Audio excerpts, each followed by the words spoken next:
Okay dear students and viewers, आज मैं series लेकर आया हूं। वो बहुत ही यूनिक टाइप का सीरीज है। मतलब इससे पहले हमने कई सीरीज आपके सामने स्टार्ट किया था, कई सीरीज आपसे डिस्कस किया था। बहुत सारे लेक्चर्स हमने present and past communication series में दिया है। क्रिटिकल ओपिनियन सीरीज भी मेरा चला है। फिर मैंने बाद में महसूस यह भी किया कि जो present and past communication series है उसको हालांकि मैं रोक नहीं रहा, आप गलत ना समझें, एंड क्रिटिकल ओपिनियन सीरीज भी हमारा चलता रहेगा। लेकिन अब मैंने महसूस किया कि हमारे बहुत सारे ऑडियंस या आज के हमारे स्टूडेंट्स हैं, उनका प्रॉब्लम मतलब सोर्सेस ऑफ स्टडी कम है। उनके लिए सबसे बड़ा प्रॉब्लम है चीज़ों को क्रिस्टल क्लियर समझना। मतलब कोई अगर बहुत बड़े इंटरनेशनल इश्यूज आते हैं, कोई इम्पोर्टेंट नेशनल इशूज आता है, इकोनॉमिक इशूज आता है या फिर पॉलिटिकल इशूज आता है, तो जो न्यूज़पेपर्स में होता है या मैगजीन्स में होता है या अब डिफरेंट सोर्सेस से आप देखते हैं, उस सोर्सेस में बहुत सारी फॉर्मेलिटीज़ होती है, बहुत सारे फॉर्मल वर्ड्स होते हैं। कोई एक पक्षीय होता है, कोई बहुपक्षीय होता है, तो इतना लर्नेड और स्कॉलरली अप्रोच होता है कि स्टूडेंट्स के स्तर पर उसको समझ नहीं पाते हैं। अगर वो न्यूज़पेपर के एडिटोरियल्स भी पढ़ते हैं तो उसके साथ जस्टिस नहीं हो पाता है। उनको लगता है कि कुछ आर्टिफिशियल ढंग से मैं कुछ जान रहा हूँ, मैं उसको ढंग से अंदर से समझ नहीं पा रहा हूँ, मतलब उस टॉपिक में उनका कॉन्फिडेंस नहीं आ पाता है। तो ये सीरीज मुझे लगता है कि ये सभी के लिए, जो स्टूडेंट हैं यूपीएससी के, पीसीएस के, या एक कॉमन व्यूअर्स हैं, कॉमन रीडर्स हैं, वह भी इसे समझेंगे। ना मैं ये कोई जोक है, ना हम बहुत ही लाइट टॉपिक लेकर आ रहे हैं। टॉपिक तो सीरियस रहेंगे, लेकिन उसका प्रेजेंटेशन, उसकी समझ जो मैं आपको डेवलप करवाऊंगा वो बड़ा ही लेमैन टर्म में करवाऊंगा। और ये सीरीज का हमने नाम दिया है simplify the concept series. It just like हमारा कन्वर्सेशन होगा, हम आपको समझाएंगे। बड़े से बड़े टेक्निकल चीज़ को हम बहुत सहज शब्दों में आपको बताने की कोशिश करेंगे। तो चलिए अब हम आज आते हैं कि मैं आपको क्या समझाना चाहता हूँ। आप लोगों ने लेबर रिफॉर्म्स पर काफ़ी कुछ सुना होगा, श्रम सुधार पर काफ़ी सुना होगा कि भाई श्रम सुधार कानून गवर्नमेंट ने लाए हैं। जब न्यूज़पेपर में पढ़ा होगा तो आपको पता चला होगा, अरे पहले 29 जटिल कानून थे, उसकी जगह सरकार ने अब 4 कानून ला दिए, सोने में सुहागा। अब तो हमारी इकोनॉमी में एक बहुत बड़ा ट्रांसफॉर्मेशन हो जाएगा। तो कुछ न्यूज़पेपर आर्टिकल्स पढ़े होंगे तो आपको पता चला होगा कि हमारे अर्थव्यवस्था को बहुत लाभ मिलने वाला है। कुछ अन्य में आप पढ़े होंगे तो आपको पता चला होगा कि अरे सौ लाभ मिलेगा, इसमें बहुत सारा चैलेंजेस भी होगा। तो आपके दिमाग में बहुत सारी चीज़ें चल रही होगी, लेकिन ऐसा लग रहा होगा कि ये चीज़ें अपनी नहीं हो पाई है। मैं कोशिश करूंगा कि ये चीज़ें आज आपको अपनी हो जाए। देखिए, कोई भी जो प्रोडक्शन होता है उसमें 2 मेजर कॉन्स्टिट्यूएंट होते हैं। वैसे तो देखिए, जिसको आप इकोनॉमी के टर्म में, जो मैं आपको जटिल शब्दों से बचाऊंगा, मार्केट फैक्टर्स कहा जाता है, जिसमें आपको 4 इंपॉर्टेंट चीज़ें आती है, लेकिन उसकी चर्चा हम नहीं करेंगे। आप मान के चलिए, कोई भी जो उत्पादन होता है उसके 2 मेजर कॉन्स्टिट्यूएंट होते हैं, उसके 2 मेजर अवयव होते हैं। एक होता है पूंजी, कैपिटल, और दूसरा होता है लेबर यानी श्रम। तो क्या हुआ कि जब भारत को आज़ादी मिली, दुनिया में जहाँ भी इंडस्ट्रियलाइजेशन हुआ, जहाँ भी औद्योगिकरण हुआ, वहाँ 2 में से किसी एक की प्रधानता रही। अब कैपिटल का मतलब है कैपिटल इंटेंसिव इंडस्ट्रीज, मतलब जो पूंजी पर आधारित उद्योग हैं, उसमें बड़ी बड़ी मशीन होते हैं, बड़े कॉस्टली मशीन होते हैं, उसमें श्रम बहुत कम लगता है। जैसे सपोज करिए कि अगर वो 100 करोड़ की मशीन होगी तो मुश्किल से वो 50 लेबर 100 लेबर को खपा पाएगा। कुछ इंडस्ट्री ऐसे होते हैं जिसमें कॉस्ट लगता है 10 लाख रुपए, लेकिन वो 200 लेबर को, 300 लेबर को एब्जॉर्व कर सकता है। 300 श्रमिक उसमें काम कर सकते हैं, 200 श्रमिक काम कर सकते हैं। तो तो उसके लिए टर्म आता है श्रम आधारित उद्योग, यानी लेबर इंटेंसिव इंडस्ट्री। अब जैसे देखिए, पश्चिम में औद्योगिकरण हुआ, अमेरिका में हुआ था, बाकी जगहों पर हुआ था। तो वहाँ की बात यह थी कि वहाँ का जो पॉपुलेशन था, वहाँ की जनसंख्या थी, वो जनसंख्या कम थी अमेरिका में। तो अमेरिका में लेबर की स्कार्सिटी थी। अगर अभी आपके कोई रिलेटिव अमेरिका में रहते होंगे तो पता करते होंगे, आप पता करिएगा या आपको पता होगा कि वहाँ पर डोमेस्टिक हेल्प नहीं मिलता है। डोमेस्टिक हेल्प इतना महंगा होता है कि कोई मिडिल क्लास का आदमी अफोर्ड ही नहीं कर सकता। जो अपर मिडिल क्लास के लोग होंगे वो मुश्किल से एक दो डोमेस्टिक हेल्प रख पाएंगे, ड्राइवर रख पाएंगे, अदरवाइज कोई उसको हायर नहीं कर पाता है। अगर बच्चे को पालने वाली एक नैनो होती है, वो इतना कॉस्टली होती है कि कई बार उनकी सैलरी के बारे में आप सुनोगे तो आपको लगेगा अरे मैं ही नैनो बन के चला जाऊँ, क्योंकि एक अच्छा खासा पैसा मंथ का कितने डॉलर मिल जाते हैं। तो मैं आपको ये बताना चाहता हूँ, $1500, $2000 इस तरह का उनका सैलरी होता है इनिशियल, जो किसी की कमाई हो सकती है। तो जहाँ लेबर की स्कार्सिटी होती है तो उस कंट्री में एक कॉमन टेंडेंसी होती है कि हमारा जो उद्योग हो वो पूंजी आधारित हो, कैपिटल इंटेंसिव हो। तो अमेरिका ने एक ऐसा मॉडल इंडस्ट्रियलाइजेशन का डेवलप किया जिसमें चूंकि चीप लेबर वहाँ नहीं था, कॉस्टली लेबर था, कि हम कैपिटल आधारित इंडस्ट्री बनाए। इस तरह का था। अब जब कई देश ऐसे थे जो कैपिटल इंटेंसिव, चूँकि उनका पॉपुलेशन कम था तो कैपिटल इंटेंसिव बनाया। अब हमारे यहाँ क्या हुआ, नंबर 1। नंबर 2, एक बात ये भी हुई कि जब उन्होंने अपना औद्योगिकरण किया तो अपना औद्योगिकरण हमसे 150 वर्ष पहले किया, तो उनके यहाँ डेमोक्रेसी नहीं थी, प्रजातंत्र नहीं था। तो उन्होंने क्या किया कि अपने आर्थिक विकास के लिए बेचारे श्रमिक लोगों का जितना शोषण कर सकते थे उतना शोषण किया। क्योंकि उस समय तक सोशल जस्टिस, जिसको आप कहते हो आज, सामाजिक न्याय, वो अवधारणा वर्ल्ड में डेवलप ही नहीं की थी। और वैसे भी पश्चिम वाले हैं बहुत बड़े हिपोक्रेट हैं, दुनिया को सिखाते हैं ह्यूमन राइट्स, लेकिन जब जरूरत हुई तो ह्यूमन राइट्स का जितना दुरुपयोग उन्होंने स्वयं किया है शायद नहीं कोई किया होगा। तो उनके यहाँ लेबर का जमकर एक्सप्लॉयटेशन हुआ। ब्रिटेन में जब आप औद्योगिकरण देखेंगे तो ब्रिटेन में तो नौबत ये थी कि बेचारे किसानों को, उसका एक अलग कहानी है, मैं उसमें उलझाना नहीं चाहूँगा, कि पहले किसान लोग खेती करते थे, बेचारे खेती करके स्वयं खाते थे। बाद में ज़मींदारों ने उस भूमि पर दावा कर दिया और अपनी भूमि को घेरने लगे, और घेर कर वो अपना कपास यानी कॉटन या बहुत ऐसे जो कीमती फसल थे उसको उपजाने लगे, और अपनी भूमि को जो घेरने लगे, इनक्लोज करने लगे, उसको इनक्लोज कहते हैं। तो ब्रिटेन में उसका नाम पड़ा था इनक्लोजर मूवमेंट। तो बेचारे गरीब किसान क्या करते, रोटी के अभाव में आखिर भूखों तो नहीं मरते, तो भाग के शहर की तरफ आए। जब शहर की ओर आए तो शहर में उन्होंने नौकरी ढूंढी। इतना कष्टकर स्थिति में उनको जॉब मिला, न रहने के लिए घर था, न कोई इंफ्रास्ट्रक्चर था, बेचारे फैक्ट्री के अहाते में रखे जाते थे। तब फैक्ट्री की चिमनी बड़ी नीची होती थी, उसमें से धुआं बहुत ज़्यादा निकलता था। Carbon monoxide and carbon dioxide gas के कारण उनके फेफड़े में, उनके लंग्स में इन्फेक्शन हो जाता था। और आपको जानकर आश्चर्य हुआ कि मैनचेस्टर में जो लाइफ एक्सपेक्टेंसी थी, जिसको जीवन प्रत्याशा कहते हैं, जीवन प्रत्याशा ये कहते हैं कि किसी देश में कोई व्यक्ति का जो जीने का औसत होता है वो कितना वर्ष है। तो आपको ये बहुत भय करने वाली बात लगेगी कि ब्रिटेन में उसमें मैनचेस्टर, जो वहाँ का मैनचेस्टर एक ब्रिटेन का बहुत बड़ा औद्योगिक केंद्र था, वहाँ एक वर्कर का, एक जो श्रमिक था, उस श्रमिक का जीवन प्रत्याशा, मतलब उसका जीने का औसत आयु 17 वर्ष थी। ट्यूबरक्लोसिस हो जाता था, टीबी, मर जाते थे।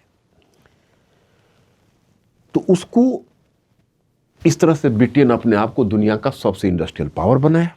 अमेरिका ने भी जब इंडस्ट्रियलाइजेशन किया तो उसने अभी अपने तरीके से किया।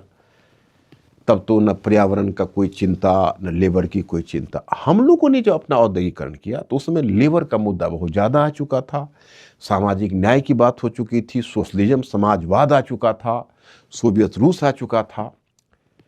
तो मतलब ये हुआ कि देखो भाई, उत्पादन में आपको श्रमिकों के हितों की रक्षा करनी होगी। ठीक है, अब जब हम स्वतंत्र हुए तो हमारे पास एक बहुत बड़ा एग्रीकल्चर था, लेकिन अविकसित था।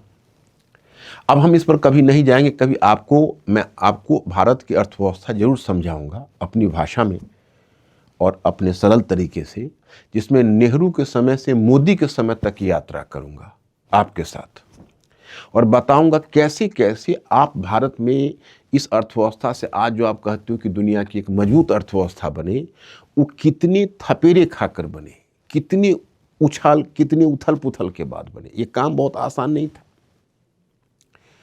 तो खैर चलिए, अब हम जब स्वतंत्र हुए तो हमारा पॉपुलेशन, हमारी जनसंख्या बहुत ज़्यादा थी और हमारा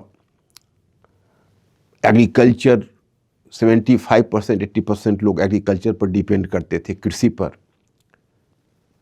और पंडित जवाहरलाल नेहरू सोवियत रूस से बहुत ज़्यादा प्रभावित थे।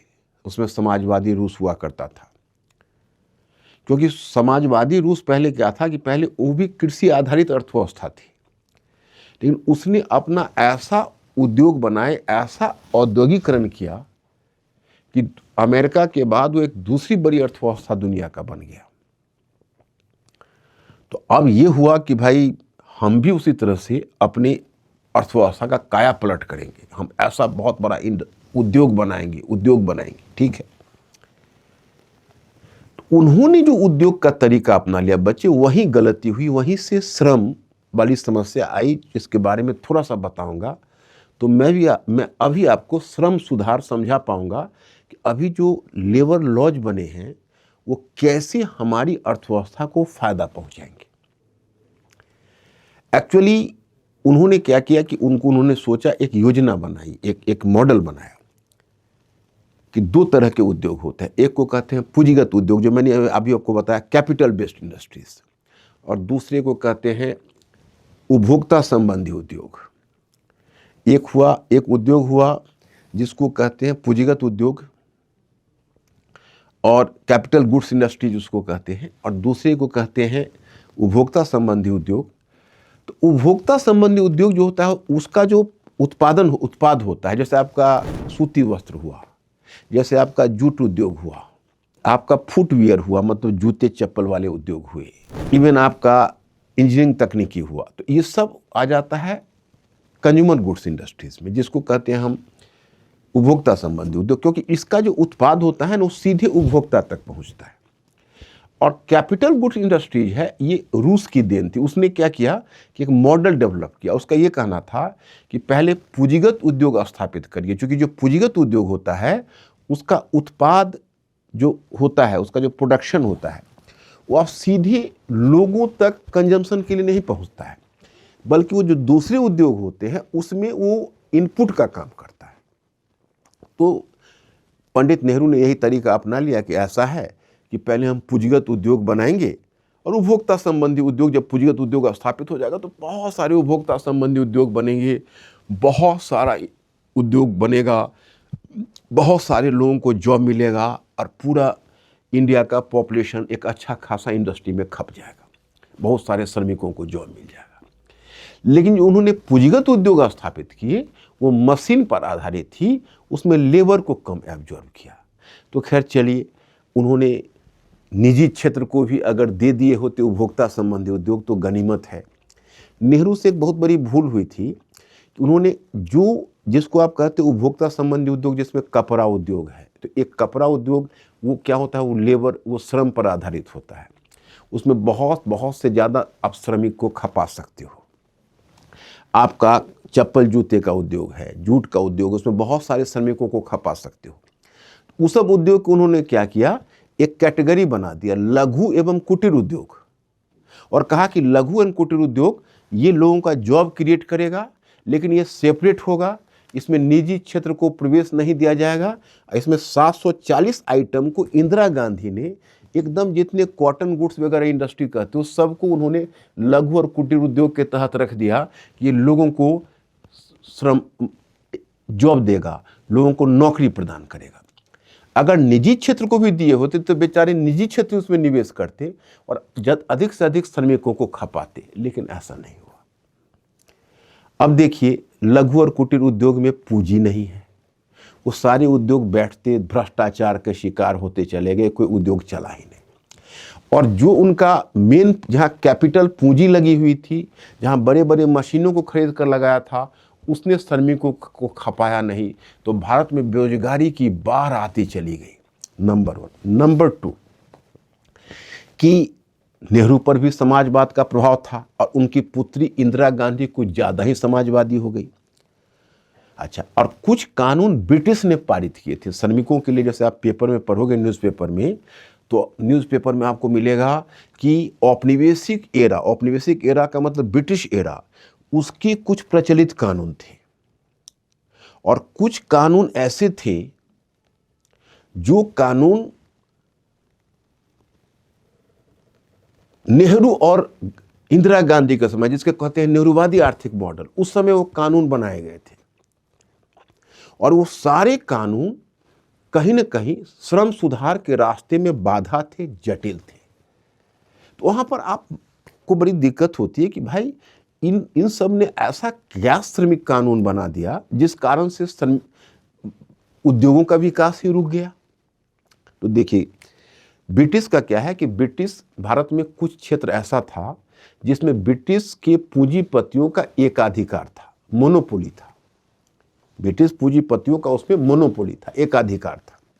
जैसे माइनिंग में था, जिसको खनन उद्योग कहते हैं। उसी तरह से बहुत सारे डिपार्टमेंट ऐसे थे, जब ब्रिटिश ने रेलवे में था, बहुत सारे शिपिंग में था, तो ब्रिटिश के अपने थे। तो जहाँ जहाँ उनके अपने उद्योग थे, वहाँ जानबूझकर ऐसा श्रम कानून बनाया कि श्रमिक ना हड़ताल कर सकते हो, श्रमिकों पर बहुत सारे अंकुश वगैरह लगा दिए। और जब समाजवादी नेहरू ने बनाया और इंदिरा गांधी ने बनाया, तो श्रमिकों को इतनी सुरक्षा दे दी कि एक बार श्रमिकों को आप एम्प्लॉय करेंगे तो हटा नहीं सकेंगे, हटाएंगे तो आपको जुर्माना होगा, दंड देना पड़ेगा, आप पर मुकदमा चलेगा। तो पहले हुआ था कि अगर 300 किसी उद्योग में 300 श्रमिक हैं, तो बड़े उद्योग हैं, उसमें आप श्रमिकों को फायर नहीं कर सकते। फिर इंदिरा गांधी ने उसकी संख्या कम करके 100 श्रमिक कर दिया कि 100 श्रमिक अगर उद्योग में लगे हुए हैं तो उस श्रमिकों को आप फायर नहीं कर सकते, अगर कर दोगे तो फिर आपके लिए ये लीगली इनवैलिड हो जाएगा। अब बताइए, नंबर 1। नंबर 2 कि श्रमिकों को बहुत सारी फैसिलिटीज़ देने की कोशिश की कि श्रमिकों को आप हटा नहीं सकते, श्रमिकों को आपको यह तनख्वाह देना पड़ेगा, श्रमिकों को आपको वह भत्ता देना पड़ेगा, श्रमिकों को इतनी छुट्टियां देनी पड़ेगी, श्रमिकों को यह सुरक्षा देनी पड़ेगी। फिर श्रमिकों को हड़ताल करने की भी काफ़ी छूट दे दी गई और श्रमिकों को ज़्यादा प्रोटेक्ट करने की कोशिश की गई। अब मैं यहीं पर आपको बताना चाहूँगा कि आप कहेंगे तो बहुत अच्छी बात है, ये तो सामाजिक न्याय की बात है, वो तो सोशल जस्टिस को लागू कर रहे हैं, लेकिन उस श्रमिकों का कल्याण नहीं हुआ। बेचारे श्रमिकों के साथ बहुत गलत हो गया, क्योंकि श्रमिकों को उन्होंने इतना प्रोटेक्शन दे दिया कि अब इंडस्ट्रीज श्रमिकों को एम्प्लॉय करने से डरने लगे। अब श्रमिकों को एम्प्लॉय करने से डरने लगे, भाई कौन श्रमिकों को एम्प्लॉय करे, हम उनको हटा तो सकते नहीं हैं, तो हम कैसे उनको एम्प्लॉय करेंगे और हमें दिक्कत हो गई। दूसरी दिक्कत क्या थी कि आप किसी को पार्ट टाइम श्रमिक नहीं रख सकते हो। तो अब जैसे अब मान लो हम एक सूती वस्त्र उद्योग चला रहे हैं, तो किसी भी उद्योग का एक सीजन होता है। जैसे किसी सीजन में अचानक से बहुत डिमांड आ जाता है, तो उसको बहुत ज़्यादा प्रोडक्शन की ज़रूरत पड़ती है, तो हमको श्रमिकों की संख्या बढ़ाने की ज़रूरत पड़ती है। और फिर उसका लीन सीजन आ जाता है, तो श्रमिकों को हटाने की ज़रूरत पड़ती है। तो ये फैसिलिटीज इंडस्ट्रियलिस्ट को थी ही नहीं। अगर आप एक बार उनको एम्प्लॉय कर लीजिएगा तो हटा नहीं सकिएगा। अब आप ही बताइए कि इंडस्ट्रियलिस्ट तो घबरा गए। अब तो भाई 300 तो छोड़िए, 100 मजदूर की नौकरी, आपको 100 मजदूर अगर फैक्ट्री में आप रखते हो तो आप उसको हटा नहीं पाओ। अब देखिए, इसका खामियाजा उद्योगपतियों को कितना भुगतना पड़ता था। जैसे बॉम्बे में कोई उद्योग पड़ गया बीमार, तो औद्योगिक लाइसेंसिंग कह रही है कि उद्योग को बंद किया जाए, और सरकार का प्रेशर है कि नहीं, उद्योग अगर बंद होगा तो मजदूर बेरोजगार हो जाएंगे। तो ये तो बात हो गई जो मुगल आजम फिल्म में जो कहा था कि अनारकली शाहजादा सलीम तुम्हें जीने नहीं देगा, मरने नहीं देगा, और मैं तुम्हें जीने नहीं दूंगा। तो एक पार्टी उसको बंद नहीं होने दे रही है, दूसरी पार्टी कह रही है कि भाई वो बीमार है, वो चल नहीं सकती। अब देखिए किंगफिशर, विजय माल्या की कहानी आप जानते हैं, हम उसे सिंपैथाइज नहीं करते हैं, वो जो उन्होंने किया वो बहुत गलत किया। लेकिन अधिकांश इंडस्ट्रियलिस्ट के साथ क्या होता था कि सपोज करिए उनका किंगफिशर है, तो किंगफिशर में तो हजारों के हजारों उनके एम्प्लॉयज़ हैं, तो किंगफिशर उनका घाटे पर चलने लगा, तो वो अगर मजदूरों की छटनी नहीं कर सकते, और अगर वो किंगफिशर को बंद करना चाहें तो मजदूर बेरोजगार हो जाएंगे। तो एक बार अगर आप इंडस्ट्री चलाते हो भाई मेरे, आपके पास इतने मजदूर हैं तो उनको आपको सेफ्टी देना पड़ेगा, तो आप उसको बंद नहीं कर सकते। और अगर आपका फाइनेंस अलाउ नहीं कर रहा है तो आप बैंक से लोन लोगे, वो लोन नहीं चुका सकोगे, फिर लोन लोगे, फिर नहीं चुका सकोगे, फिर लोन लोगे, अंत में वो मैन यहाँ से भाग के लंदन चला गया। तो बेसिकली हुआ ऐसा कि आपने नाम सुना होगा विनिर्माण क्षेत्र का, मैन्युफैक्चरिंग सेक्टर। तो गवर्नमेंट की इस पॉलिसी के कारण, इस तथाकथित समाजवादी नीति के कारण, ना मजदूरों का भला हुआ, पूंजीपतियों को तो भला हुआ ही नहीं, और देश को बहुत बुरा हुआ। क्योंकि इंडिया एक तो कैपिटल स्कार्स और लेबर एबंडेंट कंट्री था। कैपिटल स्कार्स का मतलब है कि आपके पास पूंजी बहुत कम थी, आपकी कुल पूंजी आपका श्रमिक था, क्योंकि आपके पास जनसंख्या बहुत ज़्यादा थी और वर्किंग जनसंख्या बहुत ज़्यादा थी। एक गलती तो हुई, नेहरू जी ने कई गलतियां नेहरू की सरकार से हुई, प्राइमरी एजुकेशन को काफ़ी डेवलप नहीं किया, और जो ऊपर उन्होंने हायर एजुकेशन को डेवलप किया तो उसका फ़ायदा कुछ देश को मिला भी, चूँकि स्किल वर्कर्स हुए वो सेवा क्षेत्र में लगे, जो इंजीनियर्स हुए, जो आप देखते हो आउटसोर्सिंग अमेरिका में, या आप जो अभी H1B वीज़ा है, ये तो कोई सामान्य वर्कर के लिए नहीं, तो वाइट कॉलर वर्कर्स हैं जो बड़े बड़े शिक्षित और बड़े बड़े टेक्नीशियन हैं। क्योंकि हमारे यहाँ IIT बहुत अच्छे खुले, लेकिन स्कूल नहीं खुले, अच्छे कॉलेज नहीं खुले। उसकी तुलना में आप देखेंगे तो IIT और छोटे छोटे जो पॉलिटेक्निक हैं उन सब की कोई गुणवत्ता है नहीं, और फिर कॉमन पीपल के एजुकेशन नहीं। तो हमारे यहाँ एक बहुत बड़ा अनएजुकेटेड एंड अनस्किल्ड लेबर की बाढ़ थी। अनस्किल्ड लेबर के लिए भी उपाय है, अगर कॉटन गुड्स को खोलिए, फुटवेयर को खोलिए, तो अपना हथौड़ा से ठोकता रहेगा, उसको बहुत स्किल की आवश्यकता नहीं है, और आपका प्रोडक्शन तो हो ही जाएगा। लेकिन उसके लिए तो आपने उस सेक्टर को खोला ही नहीं, और लेबर लॉज इतना कठिन बना दिया कि इंडस्ट्रियलिस्ट उसको रख नहीं रहे। और कोई इंडस्ट्री सोच रहे हैं कि अगर हम 100 लेबर रख लेंगे तो हमारी इंडस्ट्री बड़ी हो जाएगी, तो वो जानबूझ के अपने को छोटा दिखना चाहते हैं।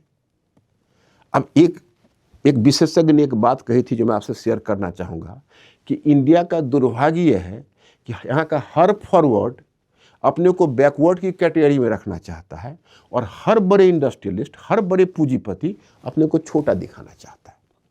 तो आप अगर 100 मजदूर को आप बहाल कर लेंगे तो आप हो जाएंगे बड़े, और आप उसकी छटनी नहीं कर सकते। तो आप क्या करते थे, अपने उद्योगों को 5-6 भाग में तोड़ दिया। आप 5-6 भाग में तोड़ दिया तो आप 5 to 6 पार्ट में उसको तोड़ दिया, कहीं 10 लेबर, कहीं 15 लेबर ऐसे रखे हुए हैं ताकि छोटा दिखे। अब 10 और 15 लेबर रखे हुए हैं तो उसमें आपको फॉर्मल लेबर रखने की जरूरत नहीं है। तो क्या हुआ कि आपका जो मेन इंडस्ट्री है वो काम कर रही है, और बाकी गैर औपचारिक लेबर को आप रख रहे हैं। अब देखिए, औपचारिक क्षेत्र एक होता है फॉर्मल। फॉर्मल का मतलब हुआ कि जो लेबर लॉज के तहत जो श्रमिक आया, जिसका एक निश्चित तनख्वाह होगा, निश्चित स्टैंडर्ड होगा, भत्ता होगा, छुट्टियाँ होगी, सुविधाएं होगी, इंश्योरेंस होगा, तो वो हो गया फॉर्मल सेक्टर। इनफॉर्मल सेक्टर का मतलब बेचारे गांव गवई से आए हुए NCR में रह रहे हैं, जैसे तैसे एकदम रोड किनारे सो रहे हैं, या फिर छोटे से तंग कमरे में 10-20 लोग रह रहे हैं ठूस ठूस कर, और उनका स्टैंडर्ड ऑफ लिविंग काफ़ी है। एक ही टॉयलेट में 25 लोग जा रहे हैं, 50 लोग जा रहे हैं, उनकी लाइफ बहुत डिफ़िकल्ट है। और वो जो हैं वो लगे हुए किस में, तो गैर औपचारिक क्षेत्र में। उनका तनख्वाह बेचारे का इतना है कि मुश्किल से उसे वो खा पाते हैं और 200-400 रुपये बचा के घर भेज पाते हैं। कोई सिक्योरिटी नहीं है, बेचारे बीमार पड़ जाएं, मर जाएं, कोई देखने वाला नहीं है। 90% श्रमिक ऐसे हैं क्योंकि उनको फॉर्मल सेक्टर में इसलिए नहीं रखा जा रहा है क्योंकि अगर वो फॉर्मल सेक्टर में जाएंगे तो फिर उनको फिर सारे वो फॉर्मेलिटीज़ पूरा करनी होगी क्या पूंजीपति को या उत्पादक को, जो एक फॉर्मल लेबर को करना पड़ता है। तो बताइए, अब फॉर्मल लेबर का 10 गुना ज़्यादा तनख्वाह है और उनका 1/10 भाग बेचारे इनफॉर्मल लेबर का है और 90% इनफॉर्मल है। अब आप ही बताइए कि क्या इससे श्रमिकों का भला हुआ इन कानूनों से? नहीं हुआ। पूंजीपतियों का भला हुआ? नहीं हुआ। देश का क्या हुआ कि हमारे पास इतना रिजर्व फोर्स थे, चाइना, वियतनाम सारे देश मैन्युफैक्चरिंग में आगे चले गए और भारत कृषि से सीधे सेवा क्षेत्र में चला गया। बीच में जो औद्योगिक क्षेत्र है वो हम कर ही नहीं पाए। विनिर्माण क्षेत्र आज भी हमारे टोटल इकोनॉमी का 15 से 16% है और रोजगार विनिर्माण क्षेत्र देता है। सेवा क्षेत्र एक एलिट क्षेत्र है, इसमें बहुत कम लोगों को जॉब में एब्जॉर्ब करता है। आज आपके जीडीपी का 55% सेवा क्षेत्र से आता है, लेकिन विनिर्माण क्षेत्र से आता है 15 से 16%, 16.5 कर लीजिए, बहुत है 17 कर लीजिए। अगर कंस्ट्रक्शन को भी काउंट करेंगे तो डेटा आपका ज़्यादा हो जाएगा, लेकिन कंस्ट्रक्शन को सेवा में ही रहने दीजिए। तो मैं आपको यह बताना चाहता कि जो विनिर्माण क्षेत्र है वो आपका सेकेंडरी सेक्टर है, लेकिन उसमें रोजगार ही नहीं और सबसे अधिक रोजगार मिलना चाहिए। अब देखिए, ये जो श्रम सुधार हुआ है इसमें क्या क्या तब्दीली आ रही है। 100% तो प्योर ये भी नहीं है, इसमें भी कुछ अगर आप देखेंगे क्रिटिकली तो थोड़ा बहुत और भी होता तो बेहतर था, क्योंकि 100 मजदूरों का भी जो बैरियर दिया हुआ है वो भी बैरियर टूट जाता तो ठीक है। अब क्या हुआ कि इसमें इन्होंने कहा है कि देखिए, अगर किसी उद्योग में 100 मजदूर हो तो उसको उसको फायर कर सकता है उसका मालिक। हाँ, 300 मजदूर हो तो नहीं कर सकता। अब 300 मजदूर का बैरियर हटा दिया गया। जैसे अगर 300 मजदूर कोई उद्योग में है लगा हुआ तो आपको उसको सिक्योरिटी देनी पड़ेगी लेबर को, लेकिन हाँ 100 मजदूर है तब आपकी मर्जी पर है कि आप उसको क्लोज कर सकते हैं। तो लेकिन ये भी तो कोई बहुत फेयर नहीं हुआ। ठीक है, 300 से आपने छोड़ दिया, 100 वाले में भी इस तरह के बैरियर। अगर मान लीजिए वो घाटे पर चल रहा है तो एक रास्ता तो खुलना चाहिए। खैर चलिए, वो विवाद का विषय है, उस पर हम अभी चर्चा नहीं करेंगे।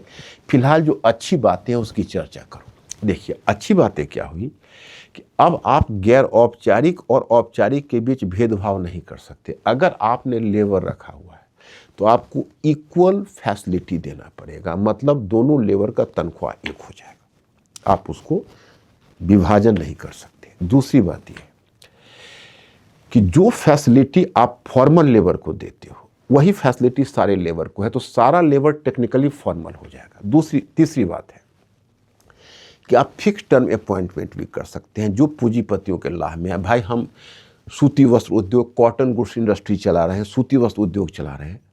अब हम बेचारे बैठे हुए हैं, हमें कुछ एक्स्ट्रा लेबर रखना है, हम इस डर से नहीं रख रहे हैं कि हम एक बार रख लेंगे तो उनको हटा नहीं पाएंगे।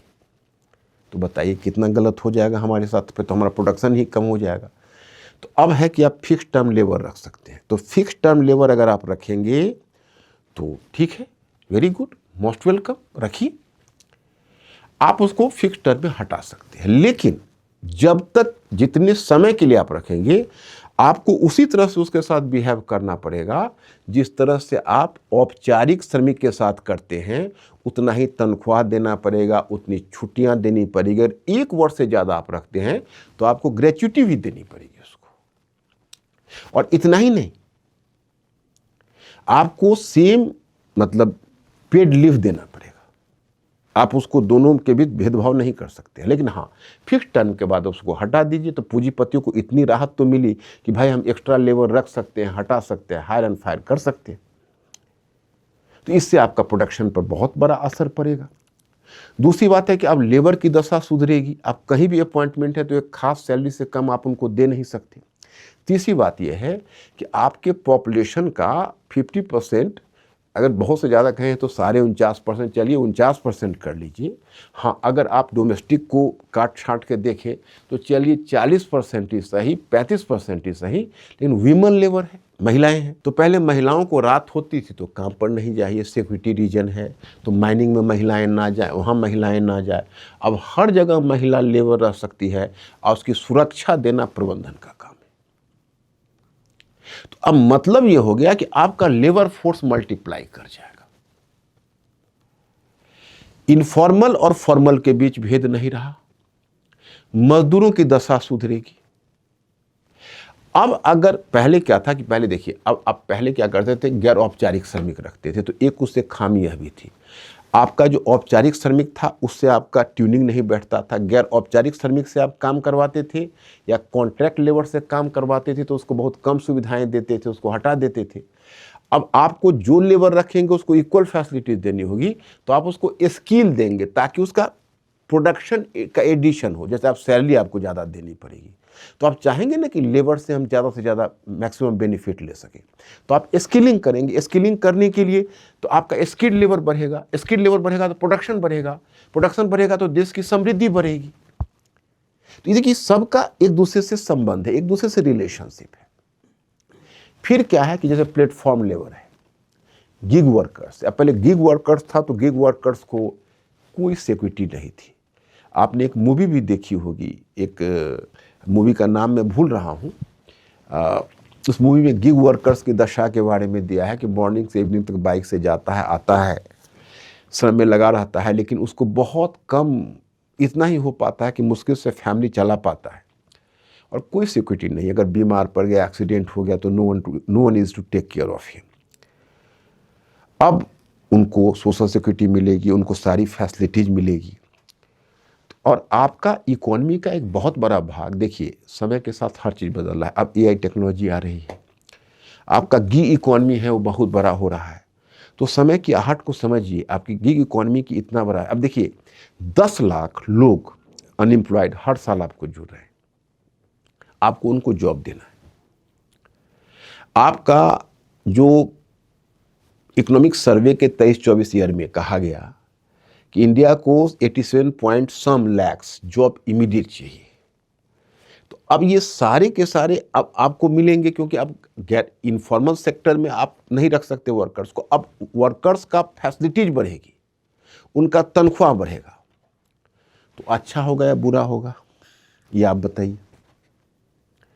देखिए शॉर्ट टर्म में तो समस्या आएगी, इकोनॉमी वैसे भी सर और पैर की बीमारी है, आपको चुनना पड़ेगा कि आपको ज़्यादा दर्द किस में हो रहा है, सर के दर्द में हो रहा है, पैर के दर्द में हो रहा है।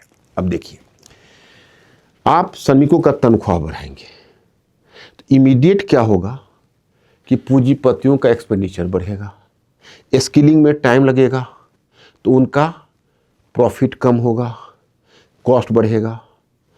और अगर प्रोडक्शन कॉस्ट बढ़ेगा तो मार्केट में, जैसे ट्रेड यूनियन ने इस पर आपत्ति भी किया है कि मार्केट में प्रोडक्ट का कॉस्ट बढ़ेगा, प्रोडक्ट का कॉस्ट बढ़ेगा तो बेचारे जो मजदूरों का तनख्वाह है वो मजदूरों के तनख्वाह पर इम्पैक्ट पड़ेगा, कंज्यूमर्स को भी झेलना पड़ेगा। अब देखिए नंबर 1, नंबर 2, बहुत सारे ऐसे इंडस्ट्रीज़ हैं जैसे आपका एमएसएमई है, तो ये सब इंडस्ट्रीज़ को तत्काल नुकसान इसलिए भी हो सकता है क्योंकि उनका कॉस्ट ओवरऑल बढ़ेगा। अब जैसे देखिए प्लेटफॉर्म बहुत इस तरह के हैं, जैसे आपका स्विगी है, जोमेटो है, इस तरह के आप जिसको आप फूड्स का ऑर्डर देते हैं, शायद आपको पता होगा, कभी न्यूज़पेपर में आपने पढ़ा होगा, ये सब घाटे पर चल रहे हैं। अब गिग वर्कर्स को फैसिलिटीज देंगे तो हो सकता है उनमें से बहुत बंद हो जाए, इमीडिएट उनको टीथिंग का प्रॉब्लम हो, दर्द हो, ये हो सकता है। फायदे क्या हैं? बहुत सारे फायदे। आपका मार्केट एक्सपेंड करेगा क्योंकि आपके वर्कर्स आपके कंज्यूमर्स भी हैं। In the morning they are just workers, in the evening they are consumers. तो कंज्यूमर्स हैं आपके, माने आपके जो श्रमिक हैं आपके उपभोक्ता हैं, आपके गुड्स खरीदते हैं। जब आप मशीनीकरण करते हो तो आप अपना बाजार भी तो काटते हो। अगर ज़्यादा श्रमिकों को तनख्वाह दोगे तो ज़्यादा मांग आएगी अर्थव्यवस्था में, तो अर्थव्यवस्था की वृद्धि होगी, तो ये फायदा है। दूसरा, एमएसएमई या बाकी को फायदा ये है कि पहले 29 प्रकार के जटिल प्रकार के लेबर लॉज थे, राज्य प्रत्येक राज्य में लेबर लॉज बदल जाता था। अब दिक्कत है कि तुम अगर एक से ज़्यादा स्टेट में अगर आप प्रोडक्शन कर रहे हो तो आपको यहाँ का लेबर लॉज अलग है, वहाँ का अलग है, तो हर जगह इनकम टैक्स और जीएसटी अलग अलग फाइल करना पड़ेगा आपको। तो रिटर्न भी कितने तरह से फाइल होते थे, और बेचारे एमएसएमई का बहुत सारा टाइम तो अपने अकाउंट को ठीक करने में लग जाता था। अब वो जटिलता खत्म हो गई, इससे भी सुविधा बढ़ गई, इसका भी फायदा आपको मिलना है। और सबसे बड़ी बात यह है कि अब इंडस्ट्री में किसी भी इंडस्ट्री को छोटा देखने की आवश्यकता नहीं है। तो इसका डेफिनेट प्रभाव इंडस्ट्रियलाइजेशन पर पड़ेगा, पूंजीपतियों पर इनिशियली दबाव पड़ेगा, लेकिन जब स्किलिंग होगी तो दो सुविधाएं होगी, आपका मार्केट भी एक्सपेंड करेगा, स्टैंडर्ड ऑफ लिविंग बेहतर होगी, सोशल जस्टिस होगा। मतलब गरीबों की सुनो तुम्हारी सुनेगा, तुम 1 पैसा दोगे वो 10 लाख देगा। मतलब कि पूंजीपति गरीबों को सुनेंगे और गरीब पूंजीपतियों या देश के उत्थान के लिए काम करेंगे। तो अब आपको डिसाइड करना है कि क्या ये आपका लेबर लॉज, जो श्रमिक सुधार कानून है, ये आपके आर्थिक उदारीकरण का एक बहुत बड़ा कॉन्स्टिट्यूएंट है, या आप लोग सुनते होंगे दूसरी पीढ़ी के सुधार, दूसरी पीढ़ी के सुधार, यह वही दूसरी पीढ़ी के सुधार है, second generation reforms. First generation में आपने इंडस्ट्री में सुधार किया, सेकेंड जनरेशन में आपको एग्रीकल्चर में यानी लैंड रिफॉर्म्स करना है, लेबर रिफॉर्म्स करना है। लैंड रिफॉर्म्स करने तो सरकार निकली थी, आपको पता होगा, एग्रीकल्चर लॉज लाया था, बड़ा बुरा हश्र हुआ। आगे उम्मीद करते हैं कुछ न कुछ उसमें रास्ता निकलेगा। लेबर रिफॉर्म्स भी 2020 में ही लाया गया था, ट्रेड यूनियन ने काफ़ी विरोध किया, लेकिन आज लेबर लॉज पारित हुआ है, श्रम सुधार कानून पारित हो गया देश में, और ये देश की अर्थव्यवस्था की एक बहुत बड़ा एक अचीवमेंट है। और ख़ास कर अमेरिका के टैरिफ वॉर के समय अब इंडिया विनिर्माण क्षेत्र में आगे बढ़ेगी, हमारा होम मार्केट एक्सपेंड करेगा, इसकी उम्मीद की जा सकती है। तो इंडिया हमेशा कोई बड़ा डिसीजन क्राइसिस के समय लेता है। अभी क्राइसिस का मोमेंट है, अमेरिका का टैरिफ प्रेशर, तो हमने एक बहुत बड़ा, अमेरिका ने हम पर चुंगी लगाई, हमारा निर्यात दुष्प्रभावित हुआ है। रोज़ न्यूज़पेपर में आप लोग देखते होंगे, आईएमएफ ने कल भी, अंतर्राष्ट्रीय मुद्रा कोष ने अपनी रिपोर्ट में कहा है कि भारत की अर्थव्यवस्था पर इसका बुरा असर पड़ेगा। हालांकि भारत सरकार ने इसका खंडन किया है। अब श्रम कानून सुधार आया है तो इसका फ़ायदा मिलेगा। तो आप लोग अपना विचार दीजिएगा कि मैं इससे भी सरल करूं या इतना सरल से काम चल जाएगा। क्योंकि मेरा इस सीरीज का नाम है, एक बार बता दूं, सिंप्लीफाई कॉन्सेप्ट सीरीज़।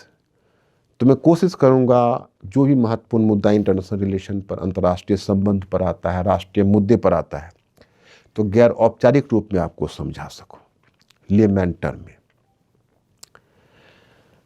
हमने बहुत सारे टेक्निकल शब्दावली को अवॉइड करने की कोशिश की है, फिर भी ये मेरा पहला लेक्चर था। आप लोग अपने ओपिनियन में ज़रूर बताइएगा कि और भी अगर सिंप्लीफाई करने की ज़रूरत होगी तो मैं करूँगा, क्योंकि मेरा एक ही मोटो है कि to make my audience, to make my students a thinking creature. इस दिशा में मैं हर तरह से प्रयत्न करता रहूँगा। Thank you very much. I will see you. Dear students, हमारे चैनल को लाइक, शेयर, सब्सक्राइब करें और अपनी तैयारी को और बेहतर बनाएं।